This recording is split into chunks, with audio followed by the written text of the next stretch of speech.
Warning, the Stone Age Gamer includes a lot of bad language. Cover your mother ears.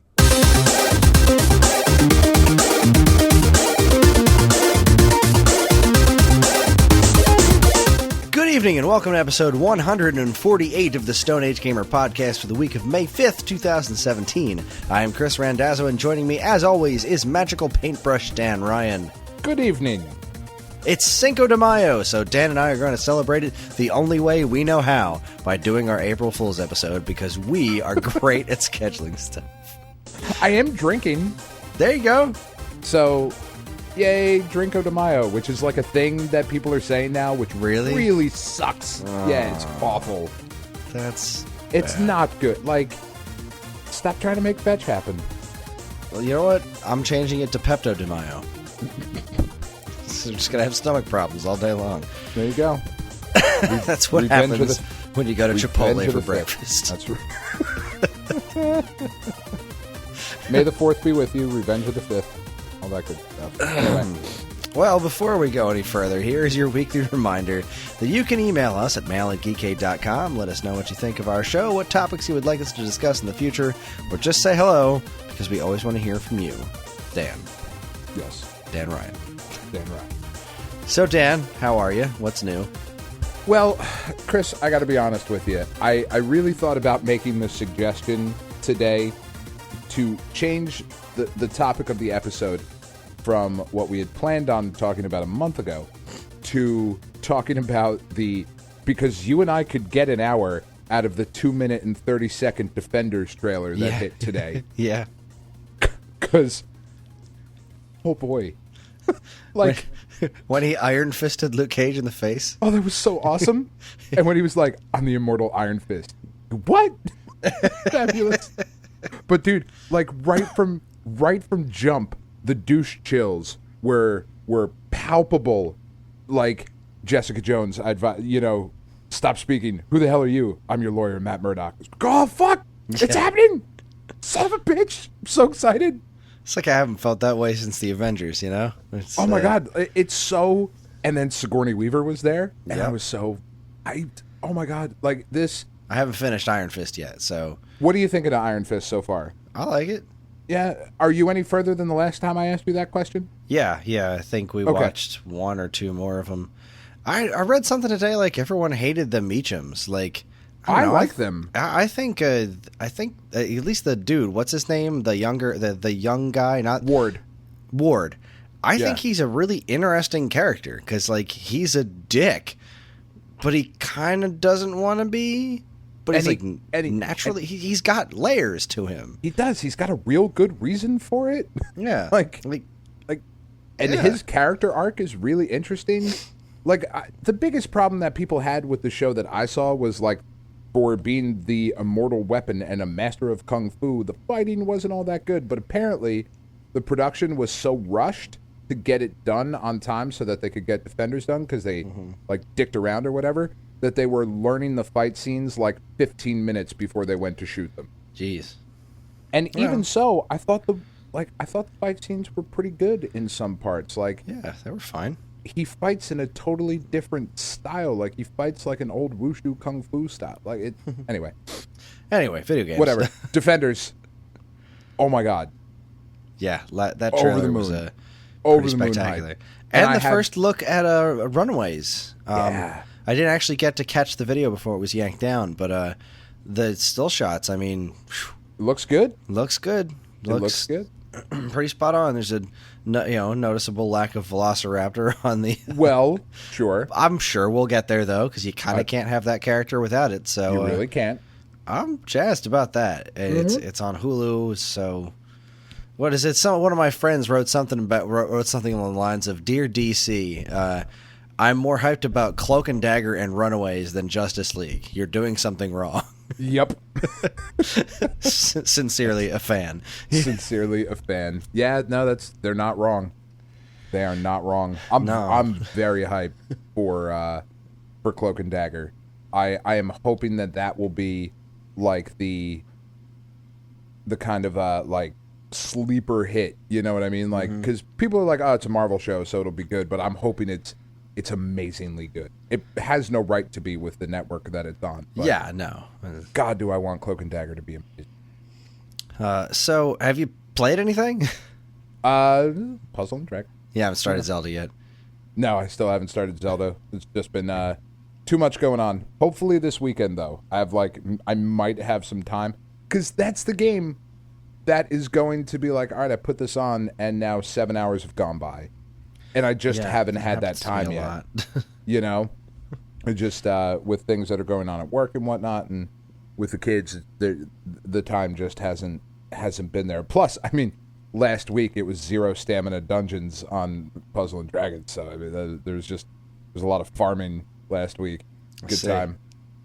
Well, I just got to my 4th Divine Beast, because you can do them in any order. It was really interesting. I was listening to IGN's Nintendo Voice Chat, and they did a whole Zelda spoiler cast, and it seemed that all 4 people did them, the Divine Beasts, in a different order, and I think that's really cool. That is cool. Yeah, I'm gonna try and jump into it this weekend so we can talk about it, because I do really want to. My cousin just called me too, and like, he only plays like Zelda game. Like, he bought a Switch to play Zelda, beat the game in like 3 days, and traded his Switch in. He's like, whatever, I'm not fucking playing this anymore. See, now that's madness to trade this in. To, like, beating this game is so much more than, you know, unless you're following a strategy guide. Like, no. See, when I say that my cousin beat this game, I mean, like, it might not have been 3 days. I might be over exaggerating there, but like, he did it. He did the shit. Well, that's good. That's the type of person he is. He's like, oh, there are things to do in this game, 100% completed. And you're like, how the fuck? All right, man, good for you. Yeah, I mean, I'm gonna get all the memories and whatnot, and find all 120 shrines, and obviously do the Divine Beasts and whatnot, and then I'm gonna take on Ganon. But they announced the information on the DLC. I'm really glad I paid for it, because I really can't wait to do this Master Sword trial thing, which will unlock the true potential of the Master Sword. I am jazzed about that, because I love the Master Sword. Don't get me wrong, and it does this thing where you get to, if you're at a place where there's like a lot of evil around, it gets like doubly strong and just makes this awesome clanging noise whenever it hits things. It's super awesome. But the thing runs out of energy like pretty quick. You can't do I mean, this doesn't mean much to you, but you can't do what is it? Jeez, Modest Mouse. No, it's the test of strength. What's the hardest one? A major test of strength. See, why couldn't I think of the word major?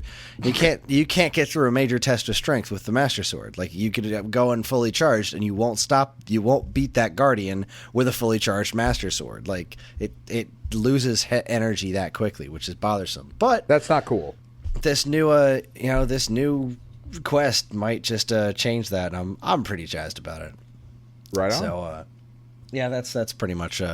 There's the Blaster Master DLC is coming up. They just announced, actually showed some footage of it today, and I thought they were just gonna be character skins. You know, they're doing this thing where you can play as other characters in the game. I figured it was just character skins, and I'm watching it, and he's just rolling around in the tank, and everything's normal. But he's Azure Striker, the guy from Azure Striker Gunvolt, and as soon as you jump out of the tank, he plays like that character. Like, oh no shit, he's shooting all over the place. He's doing that thing where like the force fields go around the things, cool. You go near them, and it works like that in both the side-scrolling and the overhead segments. It's like, oh, this is actually ridiculously cool, because I was wondering why we were waiting so long for friggin' character skins. Like, oh no, that actually changes the way you play the game.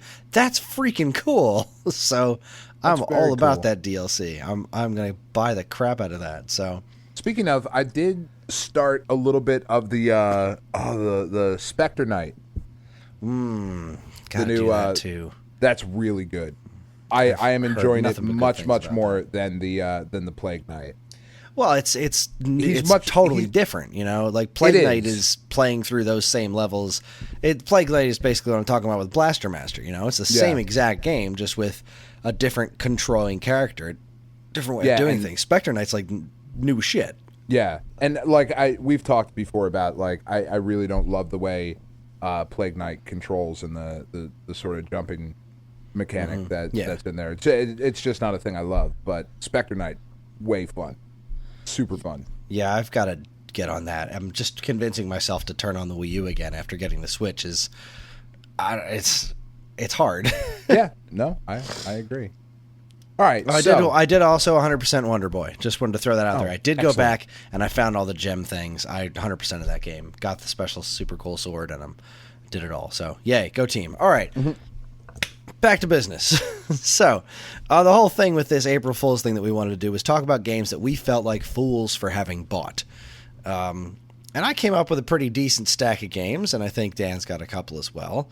So, why don't I go ahead and kick things off with the big bang, which really this is the one that I feel the most like a fool for having paid into, and that is Mighty Number 9. Breaks my heart.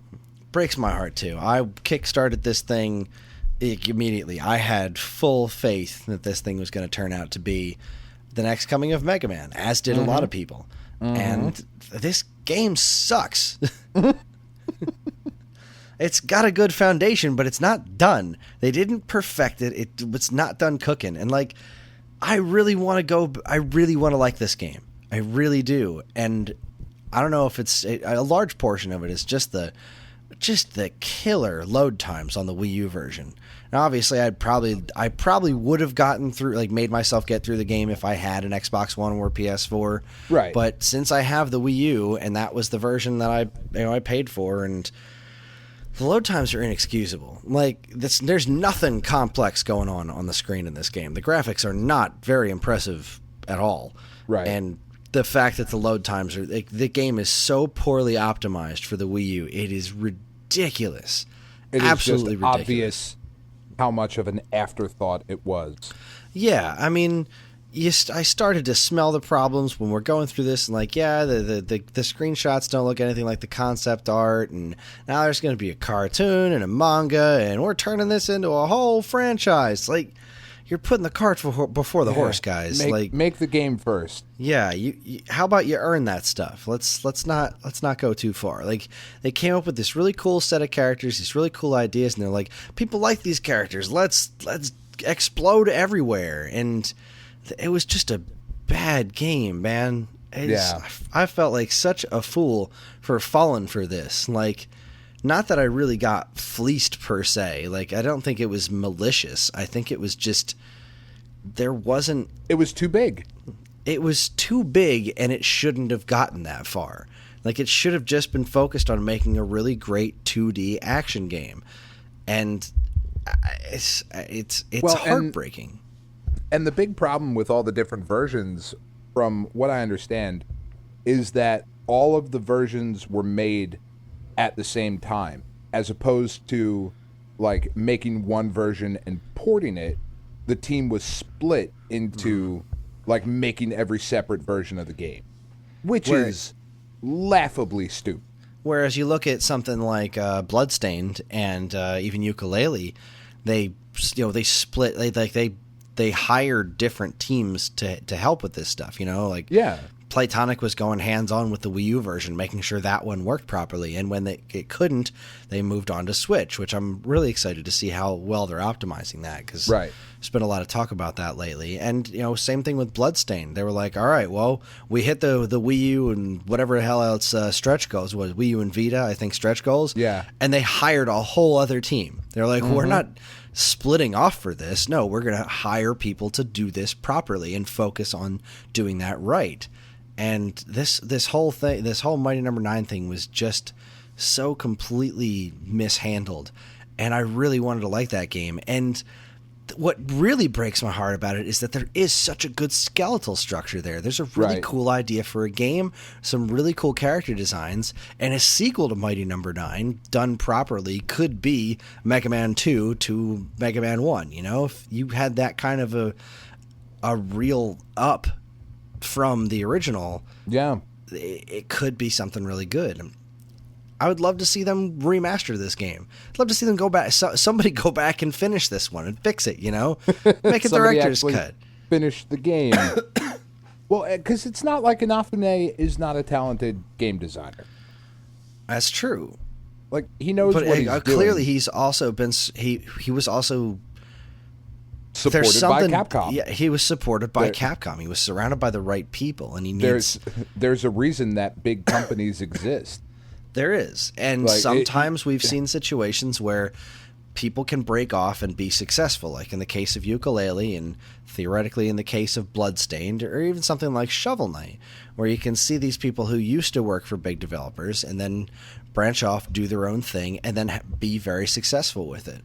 Yeah. And this was not one of those situations. And well, but there wasn't the Shovel Knight manga and the cartoon series and all the other things. Yeah, I mean, you started getting the game. You got the game first. That was what happened first, and then you started, getting the art book and all that other stuff later, the physical copy, and they're following through on their promise to do all that DLC, which is nuts. Which is awesome. Like, I can't believe how much content I'm still going to be getting from them just from doing the Kickstarter backing. For the $15 that I spent or whatever it was. These Yacht Club is coming through hardcore on that. So it's ridiculous. But there's my first one. What do you got for us, Dan? My first one kind of follows in the same general shitty footsteps of Mighty Number 9. And that is Aliens Colonial Marine. Ooh. Oh, boy. Like, this was a game, I think that was announced in, 2008 or 2009. It had a big, Game Informer cover spread, and it looked amazing. I guess amazing FPS set in the Aliens universe. It's going to be amazing. And then it just disappeared into the ether, the game to never be heard from again, until to the rescue came Sega. And, oh boy, this was a 360 and PS3 game that had backgrounds and the flatness of a PS1 game. Yeesh. It was ugly. And the AI, the enemy AI, was just dumb. All of your enemies were stupid or stupid hard. There was no in between. Nothing in the game made sense. It was completely broken from top to bottom, and it was such a disappointment because going back and looking at that Game Informer cover story of this just face hugger just jumping at the page, and it just looked incredible, and the story they were gonna tell in the whole thing, and such a letdown. So disappointing. And I knew better. That's the thing about some of these games. I had a little bit of a hard time coming up with a list because I don't really buy games for full price anymore unless I know I'm going to love it. It's just a tried and true kind of thing. Most of the stuff, because I'm an adult with kids and a job, and I don't have time to devote to these things, so I end up buying games when they're $5 on a digital sale. And can you really regret a $5 purchase? Not really. There's still some fun to be had there. I mean, I still don't love Mass Effect, but whatever. I got all 3 games for $5. What the fuck am I complaining about? But this one, oh God, I love that franchise so dearly, and it just broke my heart. I never played it. You didn't miss anything. I mean, I'm not a huge Aliens guy, so I don't have really any real connection to it. So I wasn't all that enticed to play it in the first place. And then when everyone told me that it was, wet hot garbage, I just stayed the heck away from it. The hottest of garbage. Yeah, it was garbage and fuego. It was so bad. Yeah, it's one of those just sad situations where there was potential there, and it just never made it out of development hell, and should have just disappeared into the ether. Well, and that's what I was going to say. Should be chilling out with StarCraft Ghost somewhere. Right? I know better. I know what happens when a game is announced as big as that game was and then disappears. I know what that means. And I got it anyway. Because I'm dumb sometimes. Fuck I know the feeling. This next one you have on your list is one that I definitely agree with. Yeah, the next one on my list was the NES Classic series on the Game Boy Advance. Now, I don't... This is one of those I do and I don't kind of things, because to a certain extent, I'm glad I bought them because they're really fascinating collector's items, and they did some cool things with them, like the way they designed the box arts, the way the cartridges were the same color gray as NES cartridges instead of GBA cartridges. That was neat. But they were $20. They were $20 each, and they were not good ports. No, because not at all. The way they fixed the screen size issue was to remove lines of it. So it's just not there anymore. Yeah, so you're looking at it and like, if you don't know about it, you just think something seems a little off. But then as soon as you know what it is you're looking for, you can't unsee it. And just the Zelda map no longer lines up. Yeah, it just isn't quite right. And if you're looking at you're looking at Super Mario Brothers, and Mario jumps through the air and he's consistently changing height as he's moving around. It's sorry, I can't stop coughing. It's they were the novelty of having these games portably was new at the time. The Virtual Console didn't exist, but I still paid $20 for Super Mario Brothers, and you got ripped off. That's kind of not cool, man. I think by that point I had hacked my original Vita to run emulators. Oh, this was GBA. The Vita wasn't out yet. You mean PSP? Are you sure? Or PSP? Yeah, that's what I meant. Okay. Sorry. Yeah. Even then, I don't know if the PSP was out by then.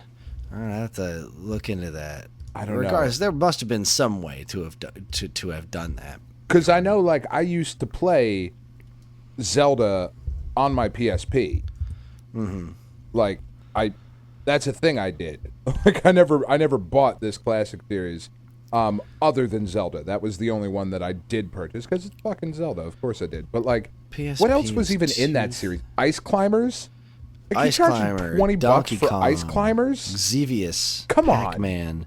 Come on, that's $20 insulting. for Ice Climber was like, you've got to be kidding me.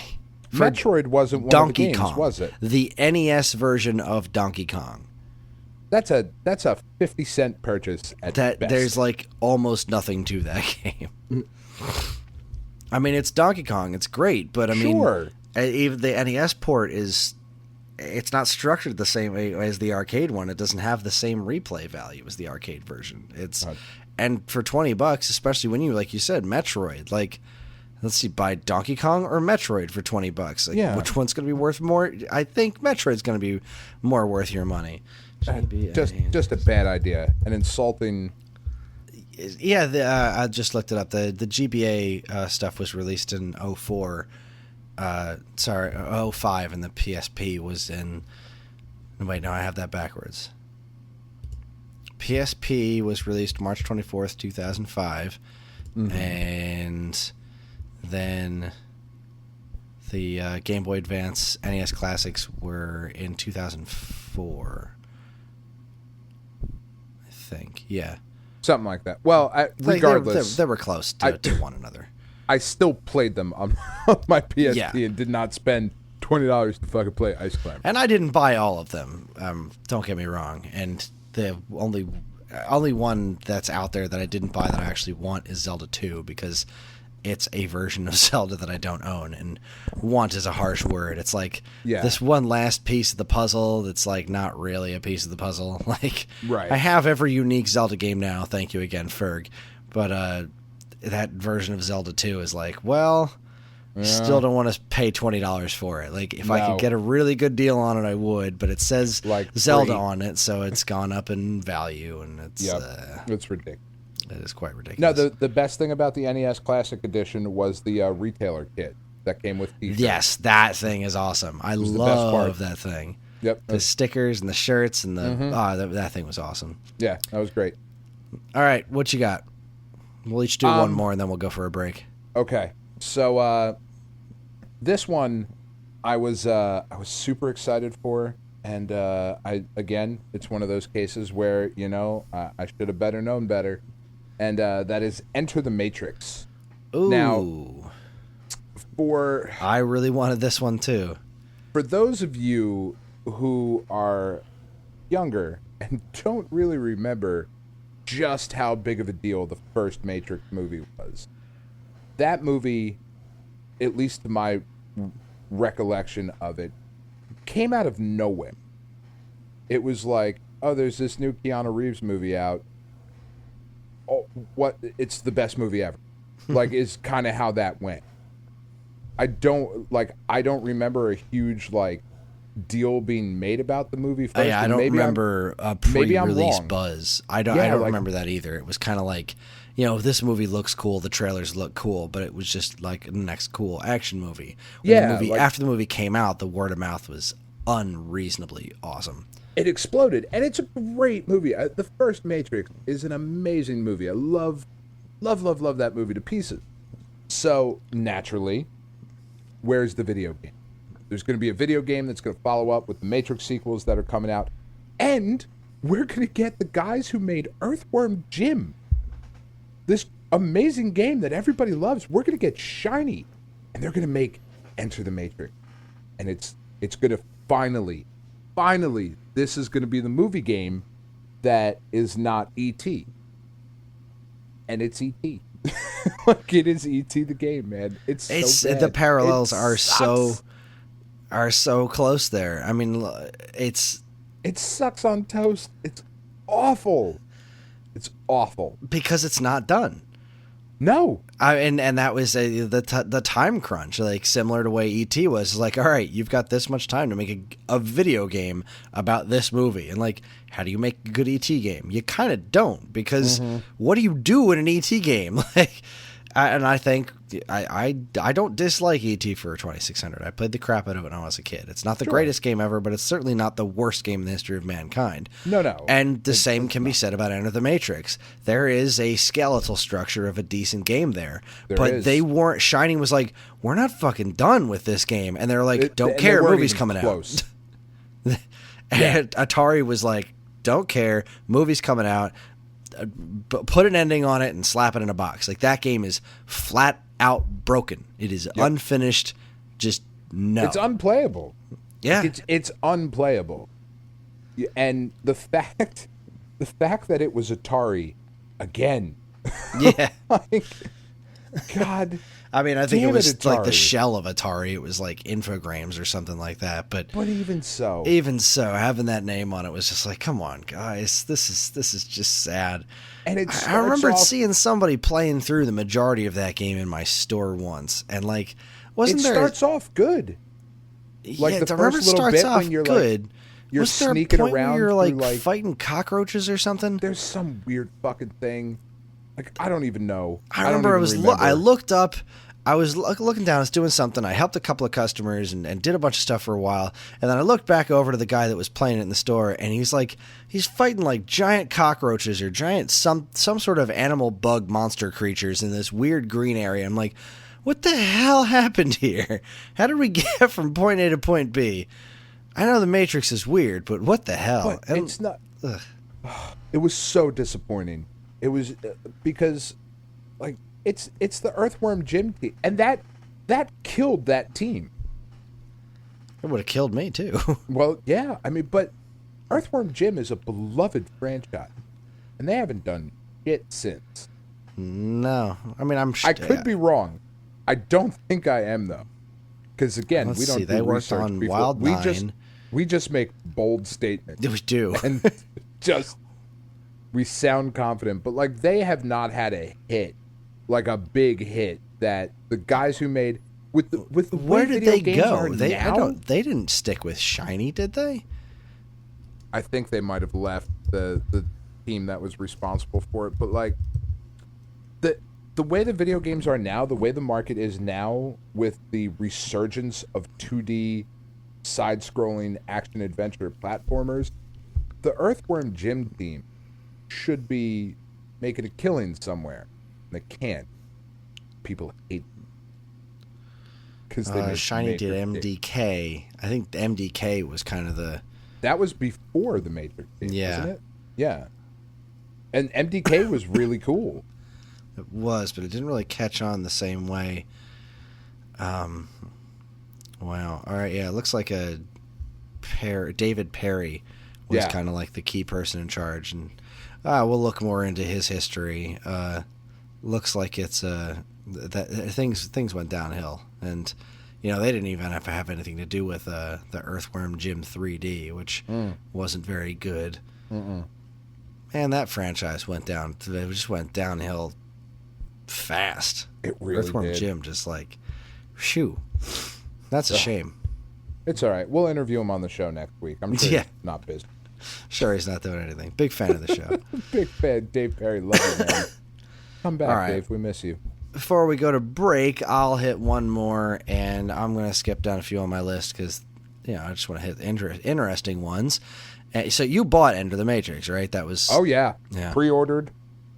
I actually skipped that one. I dodged the bullet. No pun intended. Hyped. I did, however, buy Disney Epic Mickey. Nope. And because I loved the concept of that game so much. I loved the whole Oswald the Lucky Rabbit thing of him being this forgotten character. And man, there was so many good ideas in that game. But at the end of the day, it just wasn't fun. No. And it was heartbreaking. I bought that thing. I took it home. I made it to the graveyard where there's old copies of Mickey, not the graveyard, the junkyard, where there's old copies of Mickey Mania laying around and whatnot. I loved so much about the world they created for that game. The idea of that game was genius. But, what the heck is that studio that did that? It wasn't Junction Point. It was, I think it is Junction Point. Yeah. Oh, it is Junction Point. Warren Spector, yeah. Warren Spector, yeah. I mean, I don't. What is he? What was Warren Spector known for? Was he a Deus Ex? Is that his thing? Yes. You talk, and we'll just edit around me looking it up right now. I feel like his claim to fame was the Deus Ex games or something. Because I know Warren Spector was he was a really big deal, and him doing Deus Ex and Thief, they were kind of his big things. Yeah. And System Shock and Wing Commander and him doing this really, really interesting, fully sanctioned take on Mickey Mouse from Disney for the Wii. It was with the paintbrush and the whole thing. It was everything was moving in the right direction. This had just every single chance to be great, except it wasn't. It wasn't. It just wasn't a very fun game to play. And the camera nobody was liked broken. It. And that's the thing. Nobody had anything good to say about it. Yeah, I mean, everyone loved the art direction. Everyone thought it looked great, and there were tons of good ideas in it. But the actual game itself was just dull. I didn't even finish it. I played through half of it, and I just couldn't make myself keep playing it. As much as I wanted to see what happened next and wanted to see where the characters went, you just couldn't. I didn't have fun doing any of the things that you were supposed to do. The idea of the paint and the toner mechanics, this game was such a good idea, and it got a sequel that was panned by everyone. Nobody liked the sequel. Nobody wanted it. And the first game got I think mediocre reviews. Ugh. Yeah. This one broke my heart, man. Well, I wanted this to be so good. And can I throw out my two surprising ones to you, because they're kind of regrets in not really retrospect, because they were regrets at the time as well, but at least they were fixed. Well, why don't we save those for after the break? Okay. All right. Because we're going to go. We're going to take ourselves a quick break here, and without harping too much on Disney Epic Mickey and this. I'm looking at the cover art for that, and it's so cool. It's so cool. Oh, what a shame. Mouse. Yeah. All right, so we're going to take a break. When we come back, we'll talk about a few more things we feel like absolute fools for buying. You are listening to the Stone Age Gamer podcast from geekade.com, so stick around.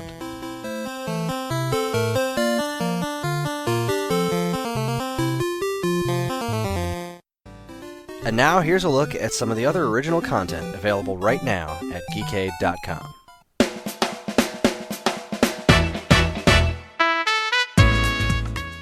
First up, your monthly dose of mutant-related podcast goodness is here once again.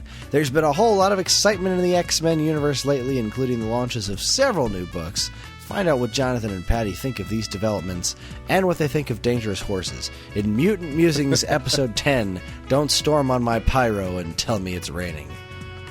I never would, Chris. I know you wouldn't. I trust you. Hey, Chris. Hey. Did you know that Geek Aid's very own Vest Lord, Dean the Vest Lord DeFalco, has a Let's Play series? I do. Did you? I Why do. didn't you tell me? I'm telling you now. Supposed to be telling me now. Did you know? Well, I imagine you would then. Did you also know that it's got its very own YouTube channel? I did know that. Well, now you know it again, and so do I. Why not have a look and enjoy him and his pals enjoying various flavors of video games? Marvel as he attempts to play through Lost Castle, and be sure to come back this very evening for the next new chapter in the saga. Check out the all-new Vest and Friends channel on the YouTubes. You know, not for nothing, Dean, if you're listening, there's so many Vest puns that you could have used for, Vest and Friends or Vest Versus. I mean, like, just off the top of my head, the Vest Play Here. That was a Nintendo logo, for crying out loud. I'm giving you that one for free. The Vest Play Here. You're the Vest around. Nothing's ever going to keep you down. There's so much potential. Ever going to keep you down. You're the Vest of the best. You're the Vest of the best. You've played the best. Now try the Vest. that was on episode 1 of our Backdrops and Body Slams podcast. In my introduction for Dean, it was you've tried the best. Now try the Vest. That's wonderful. Nothing Anyway. against Vest and Friends, and it's just you could have done more with your name. Anyway, Dan, this asshole, he's got me. a very special Bits and Brews this month, featuring the game the brewery itself recommended to pair with its beer. I got that right? They recommended that one, yeah. Mm-hmm. And when that game is Ghosts and Goblins, you're probably going to need yourself a couple of drinks. Don't miss Bits and Brews, Demented Scarlet Knight, and Ghosts and Goblins. God, I hate that game. I mean, I love that game, but I fucking hate that game. It's so hard. I will always have a place in my heart for the original Ghosts and Goblins, but I didn't play that. The first one I played was Super Ghouls and Ghosts, and going back and playing Ghosts and Goblins is like, this is a neat trick, but Super Ghouls and Ghosts is a fucking masterpiece. Yeah, no, Ghosts and Goblins. And I debated on going back and forth with Demented Suggestion, but, they suggested Ghosts and Goblins, so that's what we did.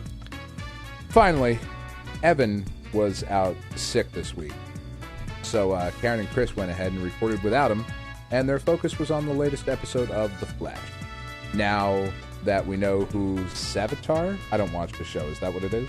Yes, Savitar. Savitar. The dumb.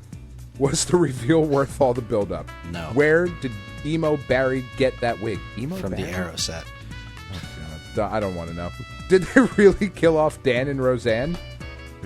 What? Yes, they did. I totally don't remember this. That was the whole last season.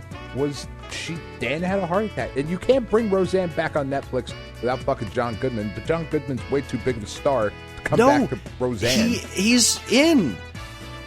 Is he? Yeah.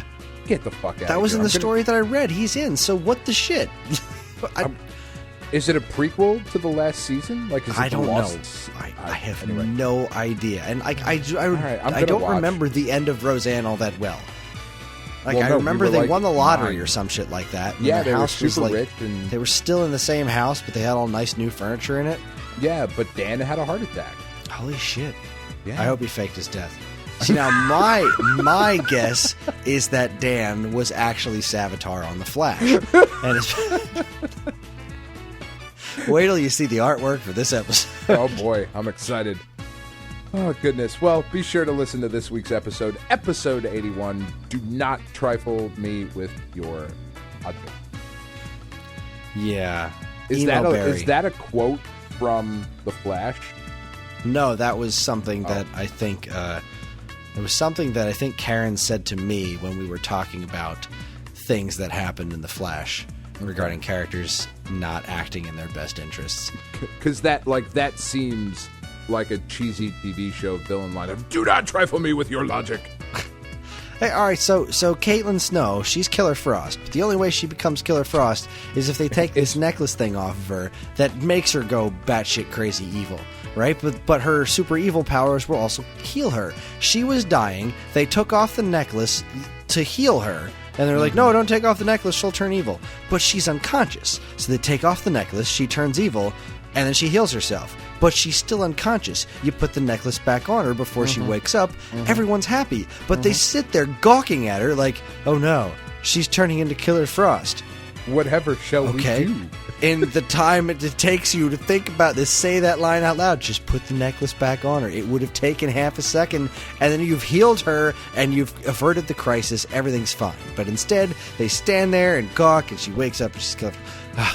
Show's bugging me. And the reveal of who Savitar is, like, you got some serious explaining to do, show. Anyway, you can catch all this great stuff, but tons of other articles, videos, podcasts, and more right now at geekade.com.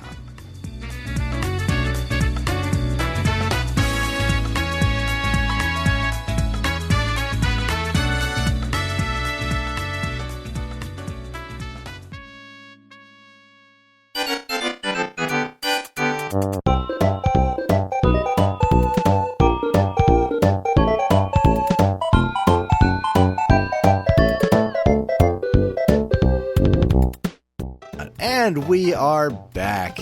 Oh, let's see. We've got a couple of more regrettable decisions that we've made to talk about. Dan, what do you got? So, following up on what we were talking about before the break, I'm going to throw out that 2 games I regretted purchasing, but it was eventually fixed with HD remasters. Ico and Shadow of the Colossus. Huh. Because Shadow of the Colossus was pretty, yeah. It was basically a slideshow on PlayStation 2. A really nice slideshow. A great slideshow, but, like, telling people how amazing Shadow of the Colossus was and, like, trying to actually play through it, like, I felt kind of dirty about it, because there is a beautiful game there when you play the HD remaster on PS3, and they fixed the frame rate issues, because the game it's not fucking playable. It's just, you can actually see your PlayStation sweating when one of the Colossi is on the screen. You're climbing around, and there's all this fur texturing everywhere. Yep. It's like, just can't do it. It can't handle it. It's just, and I tried to get through that game because I love it. I love that game. There's this amazing experience in that game, and just the environment alone, the feeling that game gives you is simply remarkable. Amazing. But I couldn't get through it. Like, the technical issues really they took me out of the experience, and all I kept thinking of is they need to remaster this game, and I'm glad they eventually did. But I had a similar, not a completely similar thing, but I had a similar thing with Soul Reaver on PlayStation, where I loved it, and I was really enjoying it, but I had these, like, kind of, slight issues with the way things felt kind of laggy with the controls. And then they announced a Dreamcast version, and I just stopped playing the PlayStation version. I was like, cool, I'm done. I'll wait a couple of months until this comes out, and then when it does, I'll play it there. And that's what I eventually did, and it was worth the wait. Yeah, and, like, I was similar, like, in Assassin's Creed 3. I regretted the shit out of that game, because playing it on the PS3, it was developed for the 360, and it apparently played great on the 360. But I got it on the PS3 because I thought that this was the game that would bring me back into the Assassin's Creed, like, fold. And what it successfully did was push me even further away from it, because, like, trying to play through that game, there were parts of the game, like, there was one part in the very beginning where you had to, like, you were meeting up with, like, a militiaman or something like that, and he was going to give you a rifle. Or you fought somebody and, like, took their rifle. I forget exactly what the part was. But there was an automatic save point right before that. It was like an hour into the game. And so you go get the automatic save, and then you go to the next part, and I couldn't get past it because the gun never dropped. The game glitched, which it did a lot on the PS3 because they didn't optimize it at all, kind of like Mighty Number 9. Like, they just didn't spend any time with it. They just shit it over to the PlayStation 3. And, like, the thing that you needed to get through this next part never appeared. And I spent like another hour trying to figure out what I had fucking done wrong to, you know, I was like, because sometimes in a game there's like that one little thing you're like, oh, I didn't flick that guy's nipple when I walked by. So the thing's not going to happen. So, okay, I'm going to go, and you know, there you go, the thing happened. But it never could have happened because the game completely glitched out. But, well, fuck this. I am completely out of this series. That kind of stuff happened a lot with the PS3 too. I mean, there were a lot of games that were developed on 360, and then the PS3 ports were, you know, vastly inferior. You know, like Orange Box, Bayonetta. There are two that come to mind. Yeah, as a PS3 was, you know, wasn't exactly a dream machine to work with. So. No, apparently not. Well, do you have any more, or was those were those your? Oh, you do have more. Okay. Oh yeah, I got more. Okay, you want me to throw another one at you? No. I'll take a turn. All right. I'll take a turn, and I will throw out Red Steel for the Wii. Yeah, Bought this hook, line, and sinker because I loved the concept. It's like, oh, gunplay with a IR pointer and motion-controlled swordplay. Yeah, that sounds awesome. Except the game was really, really, really rigid on when you could do each of those things. Which was You're just, in a shooty section. Yeah, you can't pull out your sword. Shooty. You should be shooty, right? Ugh. And just the whole Yakuza vibe, it just wasn't a good... It was not a good experience. It wasn't a very fun game to play. It looked pretty nice, but I didn't love the setting. Red Steel 2 was so cool. They should not have called it Red Steel, because I think that's one of the biggest reasons nobody bought it, was because, you know, who wanted a Red Steel 2? It was just... Right. But the concept of switching between sword and gun was, you know, they broke down the walls on that. They made this really cool, like the visual style was something that could be pulled off really well on the Wii. So it was like kind of cartoony, kind of anime-ish looking, but you were this cool like desert dude. And Red Steel 2 was a freaking cool game, man, and nobody played it. The people who have played Red Steel 2 talk about it as one of the biggest crimes. You know, like, it's a shame that more people did not play the game. Let's see. I've never played it because it was on the Wii. Yeah, I mean, it's averaged an 80% on Metacritic. Like, that's pretty damn solid reviews. Yeah. It's like this cool Western/Japanese hybrid with the art style and whatnot. The character is cool. They used the Wii Motion Plus, and it did it very well. Like, this game was freaking cool, man. I wish there was some way for this to get another shot, but there's no way anyone is giving this game another shot, because it's just dead. But man, if they could just call it something else, maybe throw it on Switch or something, maybe take out the motion controls or make them optional. I don't know. I wish there was some way to just stare down people. I wish there was some way to redeem this game, because it's such a shame that it failed. But back to Red Steel 1.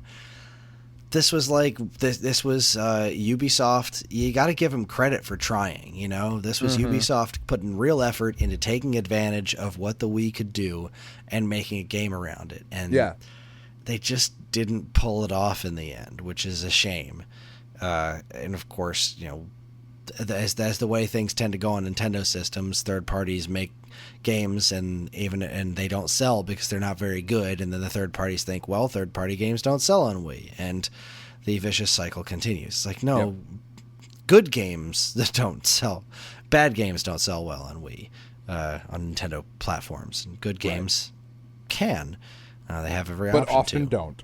But Let's often be fair. don't. Let's be fair. Bayonetta 2 didn't sell. It sold all right. It didn't. It didn't sell through the roof, which I think was expected, and I think that was more because it was Wii U than a Nintendo console. Well, you know, I think it was because the install base on the Wii U was in order for a game to really be a success on the Wii U, most of the people who had a Wii U would have had to buy it, you know? Like, of the 70 Wii U owners. You'd have to have like 68 of those 70 people would have had to buy the damn game.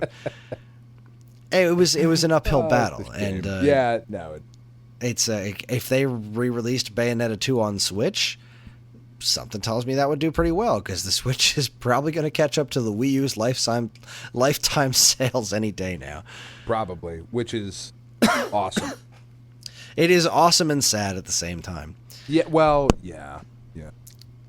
But right. I mean, in hindsight, having spent time with the Switch, I feel that the Wii U really wasn't as great of a console as I thought it was. It had a lot of good games on it that I loved, and I truly loved that console at the time. But it's one of those, because it was the only one that I had, I really didn't quite realize what I was missing. And you were missing a whole lot.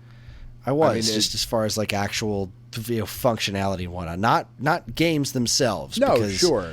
The way I play games, I've never wanted for games on my Wii U. Like, there was never a drought to me, because there was always a stack of games to play. I still have a bunch of games for it that I've never finished, and I'll never have time to finish. But the experience itself was, and it was one of those things where, even in conversations with you of like, yeah, but you can do this and you can do that, and you were like, I don't know that I really need that. It's like, well, you don't know that you do until you do, and then once you have it, you just can't go back. Yeah. You just can't. It's like, I can't go back to watching a standard definition signal on a television now. Just not something I'm going to do. I can't do that either. No, it's fucking awful. It's the worst possible thing. Ugh, standard definition. Ugh. Gross. Unless I'm watching it on a CRT, and then I don't notice the difference. Not even then. But even then, it's got to be a nice CRT. Nope, not even then. I'm not so Red the Steel. Past. The Red Steel. Fuck that. Yeah, Red Steel. F that game. I feel like a chump for buying it. Anyway. I feel like a chump for buying LittleBigPlanet. Okay. Yeah, you know what? I would if I had paid for that game, but I got it for free, so. Yep, I paid for the first one. I pre-ordered it. I was like, yes, this seems so awesome. And then like, oh, wait, I don't actually want to do this. Yeah, it was not. You know what? It really makes me appreciate Mario Maker that much more, because Mario Maker made making your own levels fun. And LittleBigPlanet, that part was not fun. No, neither was not. Actually playing the game. No. It is charming as hell. It really is. And LittleBigPlanet 2 and 3, much, much better. A much better overall experience. But the first LittleBigPlanet, like, I only recently have played LittleBigPlanet 3 because it was a PS Plus game. All right, cool, I'll check it out. Oh, this is the game they were trying to make. But they just didn't get there with the first LittleBigPlanet. I'm like, I bought that, pre-ordered it, Tiff and I sat down and we were like, all right, let's make some shit. And like got halfway through making a level and like never touched it. Yeah, it was a more complicated version of the level editor from Smash Brothers Brawl on Wii, and that wasn't even remotely fun. No. Then like playing all the levels and stuff, it's really great to see what creative people had done with it. But I couldn't imagine doing that, and none of this stuff was fun to play. Like, I didn't Sackboy didn't feel good. The physics engine was all terrible. And, using a physics engine like that for a 2D platformer, there's a reason Mario games are as revered as they are, because realistic physics don't work in this setting. Nope. They do not. I would probably feel the same way had I bought that game, and I would have bought that game if I didn't get a copy of it for free. Oh, I absolutely would have bought that. I was all in. Yeah, I was all in too, man. The Go Team on the trailer, Get It Together, great song. Love that song. We did an episode on LittleBigPlanet of Waveback. Some really crazy music in that. There's some really great stuff in that world, and it looks great, and Sackboy is an amazingly charming character, and all of the skins that you could download, but it was just so obtuse, and it was a game made by game designers that forgot that people playing their games were not game designers. and they forgot to make it fun. Yeah. They fixed it. LittleBigPlanet 2 is much better. LittleBigPlanet 3 is more of the same, and, whatever. Oh, man. So disappointed. All right, so let's each do one more. I will go next and say Super Mario All-Stars for the Wii. Really? Yeah. I hoped. You're going to get banment. I doubt it, because anyone who has this probably feels the same way. It was a friggin' ROM dump on a disc. I mean, I had hoped that there was something. There had to be something else in this, right? It was Super Mario All-Stars. It was the anniversary thing for it was the 25th anniversary of Mario, 30th. I don't remember which year it was. So this thing drops on the Wii, and it comes with this art book. I'm like, all right, the art book's going to be cool, and the soundtrack CD is going to be cool, and nope. And there's just, it's got to look interesting. There's got to be something on here, and it was construction paper with somebody's kid who drew a picture of Mario. The art book was really cool. Like, the art book was a neat little thing, but it was pretty small. And the soundtrack CD, I immediately realized I have all this stuff 100,000 times over. And then you put in the disc, and it is literally a ROM dump of the Super NES cartridge. And it's not even All-Stars and World. It's just Super Mario All-Stars. That's bullshit. Exactly. That's bullshit. So I'm playing this on the Wii, and like, okay, so this is why you weren't going to put this on Virtual Console, because so you could sell it as a, I don't know, like $40 game. And I get it. You're selling Super Nintendo games at $8 a pop, whereas this Mario All-Stars has, 4 Mario games on it, so you're not going to feel too good about yourself selling that at $8. It's too good a deal. So what do you do with it? You slap it on a CD that has to load up this freaking ROM, and it's not even the vastly more interesting Mario All-Stars and World, where it's got this version of Super Mario World that's only available on that cartridge, where Luigi's got his own sprite and animations. Like, nope. It's just Super Mario All-Stars on a disc, and I felt so gypped after getting that. And then it became this collector's item real quick, so I went out and tried to find another one, and I did, and I was like, all right, I'm going to have this other one, and maybe in a couple of years it will be worth selling, And if not, then I have an extra copy of this interesting thing that's sealed, and I don't have many sealed things in my collection, so that'll be cool to have. And then they did a whole second printing of it, and the game became worthless. So I was like, all right, cool.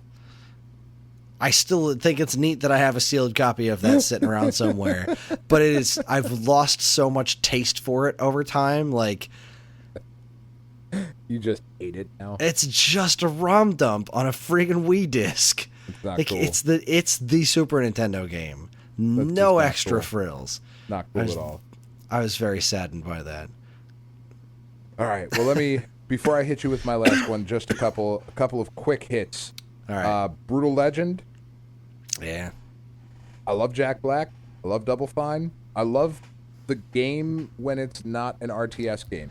And then it becomes an RTS. It's like, well, that's not what I want to do. Metal Gear Solid Acid. Oh, Metal Gear Acid? Yeah, Metal Gear Acid. There's no solid in there. Yeah, sorry. Just Metal acid. Gear Acid. Didn't want to play a card game. Didn't know I didn't want to play the card game until I bought the card game. Didn't want to do it. Alpha Protocol. You know Jesus, I forgot that existed. What the heck was that game? That was the RPG, but instead of a fantasy setting, it was a spy. Like a tech-savvy spy, like modern thing. And I was like, yeah, it sounds really cool. Man, I remember that name. I can't even picture the box. Yeah, what was that a Sega for? game. It was a white box. 360 and PS3. It was awful. Wow, all right. Yeah, no, that was terrible. But the last one that I have on the list, and I believe we've talked about it before, we might have mentioned it in passing every now and again, but Advent Rising. Yeah, that's a shame. God damn it. I was so excited. You were going to win that $1 million, right? No. No, because I'm not that guy. But just everything about the world that they were building and what appeared to be the love and care that was going into the creation of this game hiring, was Orson Scott Card was writing the game. He of Ender's Game and Homophobia, and he's not a good person, but he's a good writer, and and that was cool, and it looked really interesting, and there were really cool ideas, and it was this is planned as a trilogy. We're already working on the second game as we're finishing up this one, and this was original Xbox, right? Yeah, it was original Xbox. So this was this was an original title. This was a unique, exclusive title for the original Xbox, and there wasn't a lot of that. This was a big deal. There was a gigantic marketing push behind this.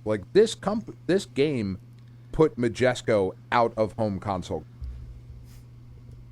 This was their last big hurrah, and boy, did it not work.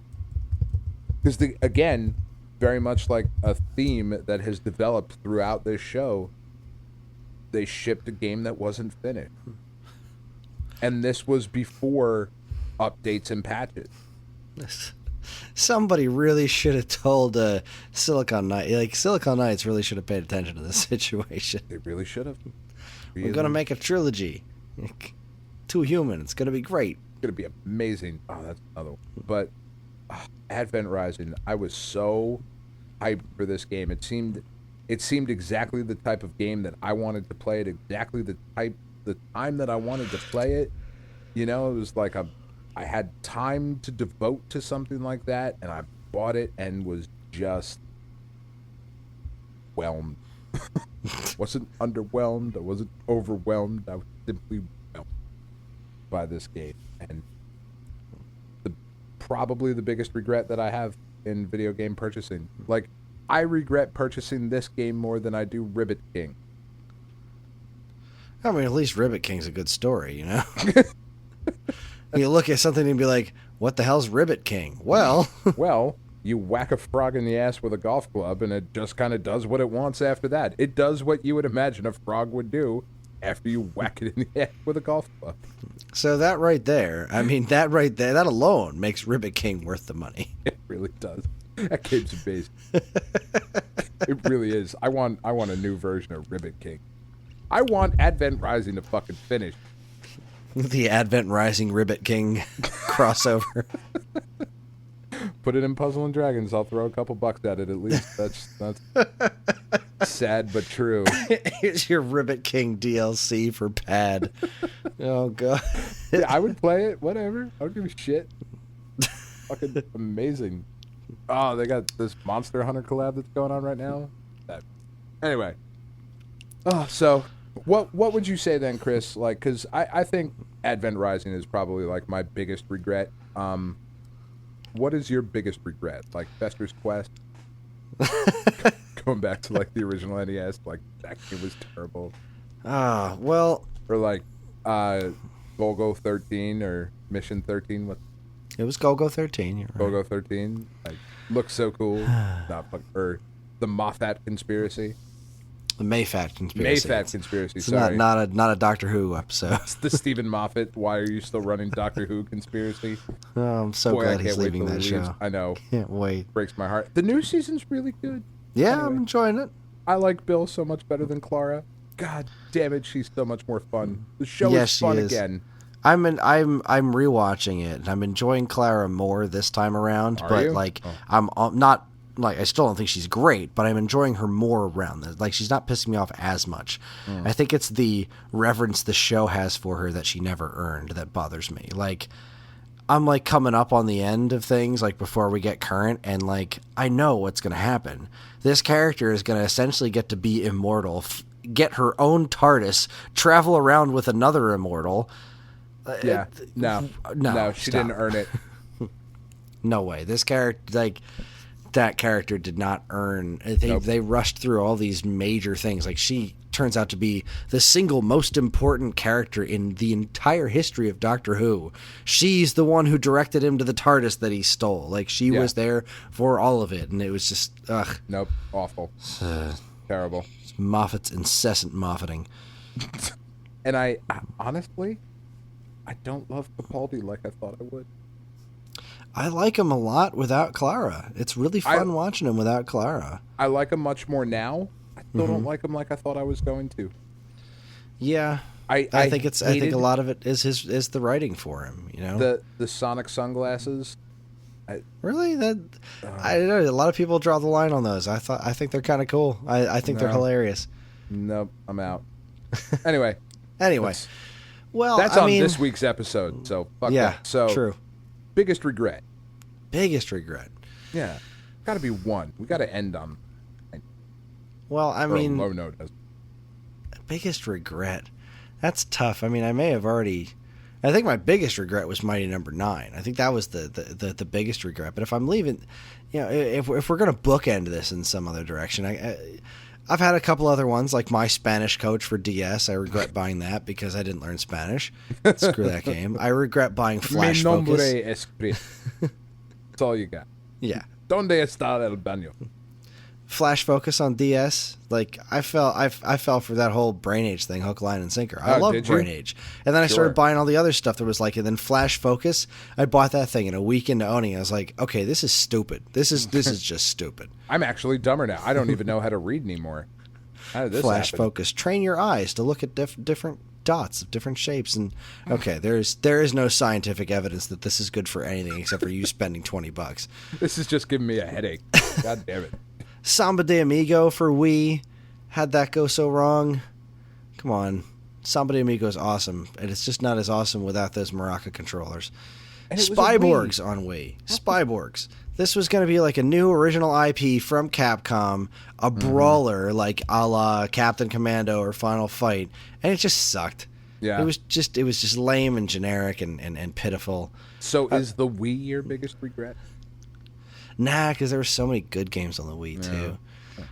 The Eidos Collector's Edition for PlayStation, that one pissed me off because, all right, so I wanted to have a copy of Blood Omen Legacy of Kain that was not the greatest hits version. And I couldn't friggin' find it anywhere. So I was like, oh, I'll just get the Eidos Collector's Edition one. That'll have the regular black box in it because I'm looking at the spines that are in the box, and the spines are all black. Well, you open that fucker up, and what do you know? There's a white strip on the PlayStation logo instead of a black strip. And I was so angry. It's like, I have a second copy of Soul Reaver on PlayStation for this freaking thing, and I have a copy of Fighting Force now. Who the fuck wants Fighting Force? Not me. I wanted a nice copy of Blood Omen. Oh, fuck. I eventually found one, but I was so angry when I bought that thing. You should have just broke open the shrink wrap in the freaking store. You really should have. That's really funny. I regret buying Prince of Persia for Xbox 360 because they gave up on that game so fast. Which one? The first Prince of Persia. Reboot? The reboot one, the colorful one. What's that? What'd you say? I liked it too. I thought it was great. A lot of people were like, oh, it's too easy or whatever. I thought it was really cool, and I really wanted to see where they went with that world. I loved the art direction in it. I thought the new version of the Prince was really cool, and they dropped it like it was hot. They dropped it like it was covered in bees. Oh, wait. Are we talking about the Jake Gyllenhaal one? With the red scarf? With the red...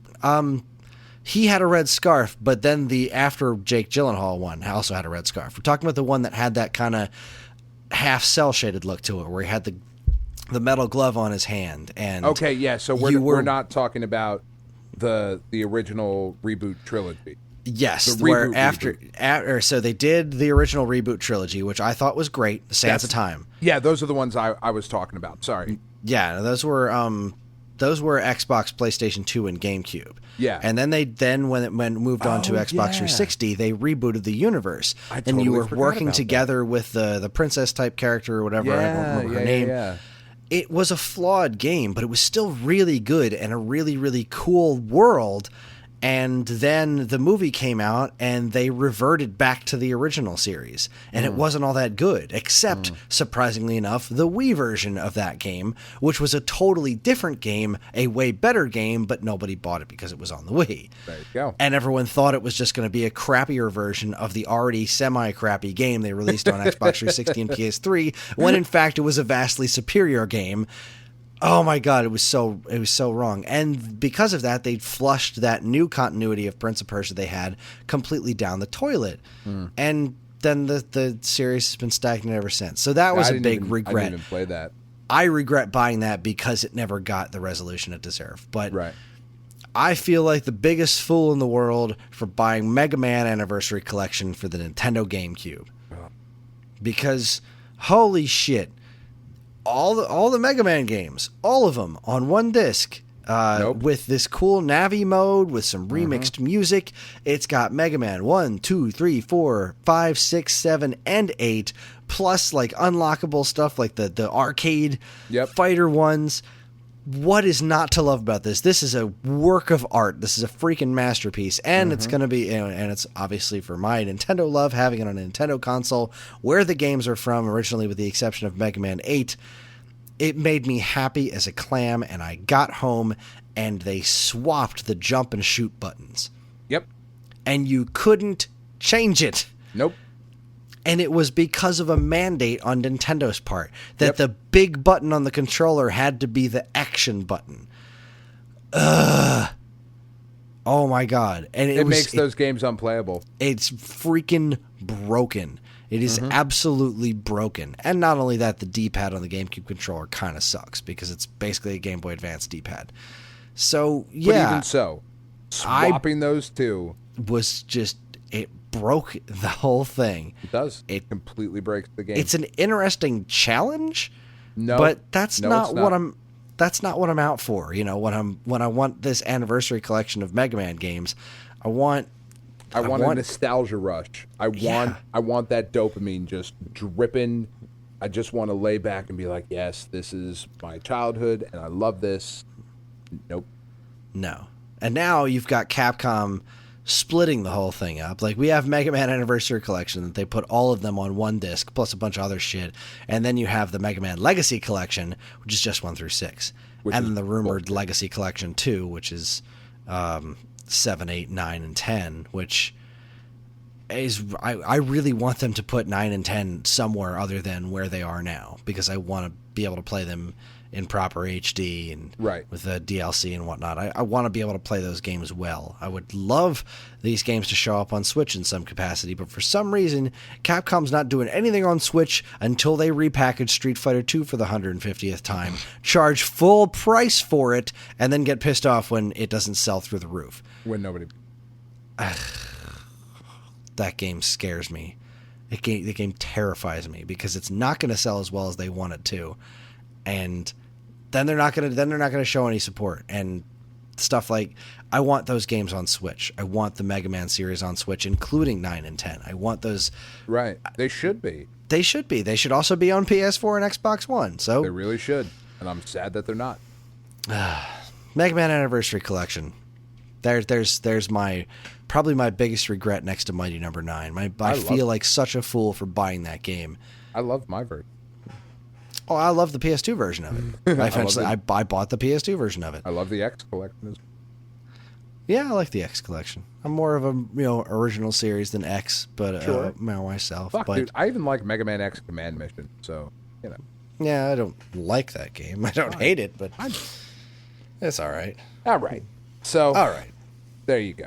There he is. There's our April Fool's episode. April Fool's Day. All right, well, that's going to be our show then, because it's late and I think we all want to go to bed. So join us next week when we will be joined by a couple of special guests who are going to be giving us some interesting insights into the world of running an independent video game store. I was able to land the proprietors of my local game store. Fun story, I went in there to pick up my comics because it's a comic book and video game store, and I wound up starting a conversation with one of them. Like, the conversation came up, and I got halfway through it, and I said, stop. We need to have this conversation on my show one of these days, because he was talking about all the ins and outs of what it's like running a game store in this current climate, and these guys have a lot of really, really interesting things to say, so I think it's going to be a very interesting episode. I'm looking forward to it. And they're nice guys, too. They're pretty cool. And I probably won't say fuck as much, which, some of you will enjoy.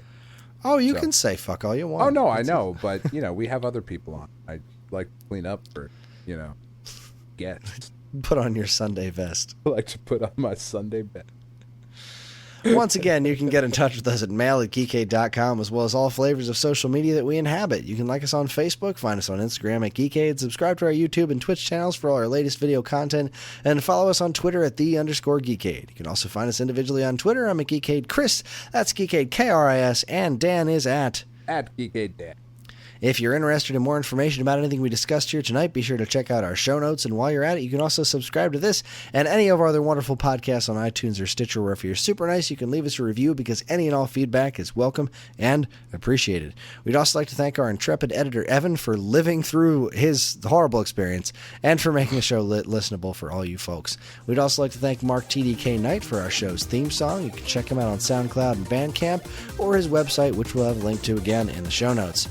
Always remember to keep your eyes on Geekade.com, where we post something new frequently. Yeah. Yeah. On behalf of myself and Dan, keep playing games.